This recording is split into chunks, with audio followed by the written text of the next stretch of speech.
Okay. I'm just gonna pan back a little bit. We got the heater running. We're running right now at about 215, 216.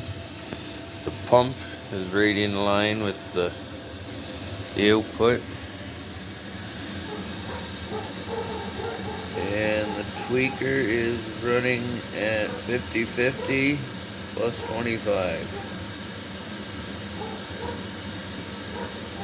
It's working really good right now, provided I have the, look at the mess in there, still works. Ha! So yeah, the biggest thing I found was I had to turn my voltage down. I couldn't run it at 14.5 volts like I normally do. It kept glitching, I found, for some stupid reason.